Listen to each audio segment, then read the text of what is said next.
Welcome to a virtual tour of my primary maths classroom, where I've been teaching demonstration lessons with classes from kindergarten to year 6 here at Carlingford West Public School in metropolitan Sydney.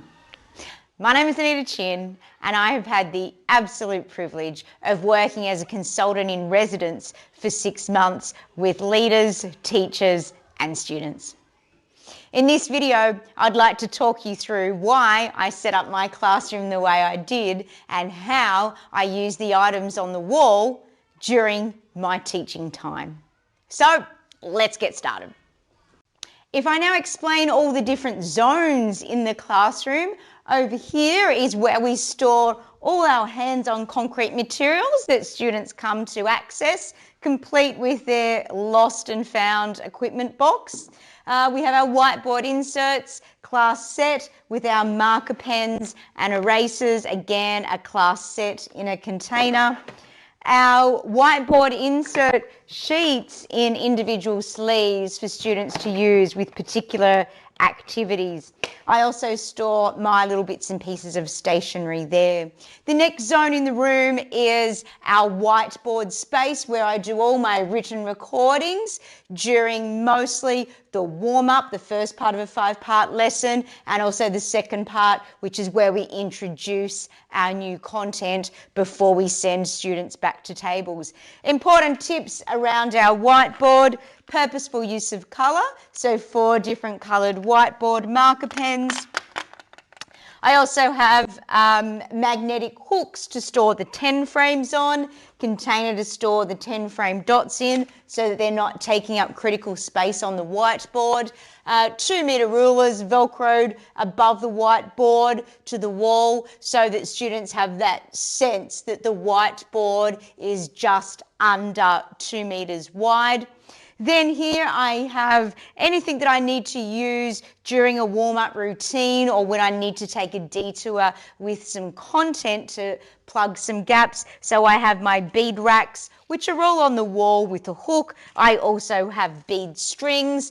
We have our clocks for start and finish time of the lesson, our classroom protocols inside an A3 sleeve so I can write on that with a marker pen.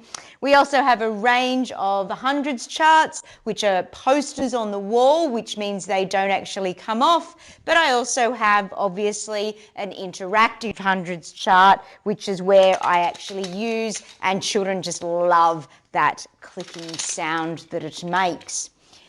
This is actually my workspace here for when I use all my jumbo money, notes, supertising cards that I actually can take off as the part of any lesson and place on the wall here. Hence, that's my workspace for any cards that I'm using. And then I've also, on the front wall, we have our trusty cards for all our mental strategies, again, velcroed to the wall so I can quickly pull those off and teach with them.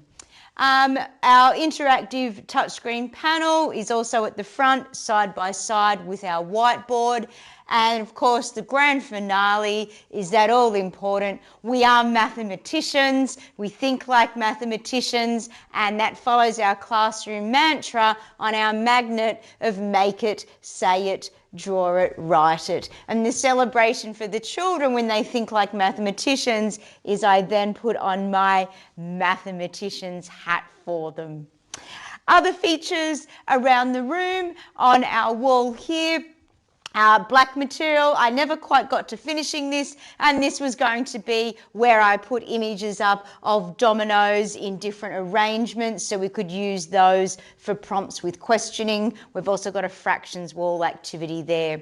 At the back of the classroom, we have Today in Maths We Learned. So that's where children do their reflection at the end of the lesson and place their thoughts just on a post-it note. So that actually holds 30 post-it notes. Up above that, you'll see our posters. They're actually, I revived them out of my high school classroom, and they're the triangle family, the quadrilateral family, parts of the circle, and also Roman numerals. The big feature to note, if something is blue tacked to the wall or thumb tacked to the wall. It means you're not going to take it off and use it interactively as part of your teaching. Therefore, it needs to be in large font, bold colours, so that children can read them from one end of the room to the other. Anything that you are printing on a photocopier from Sparklebox, Pinterest, places like that, that's just not for me. I actually need things around the room that students can use as part of their thinking, and most importantly, that I can use as a teacher whilst I'm in the moment making those rapid decisions based on the evidence that I see unfold before me. In other words, what Dylan Williams says, formative assessment, short cycle, making those decisions in the moment based on the evidence we see from children.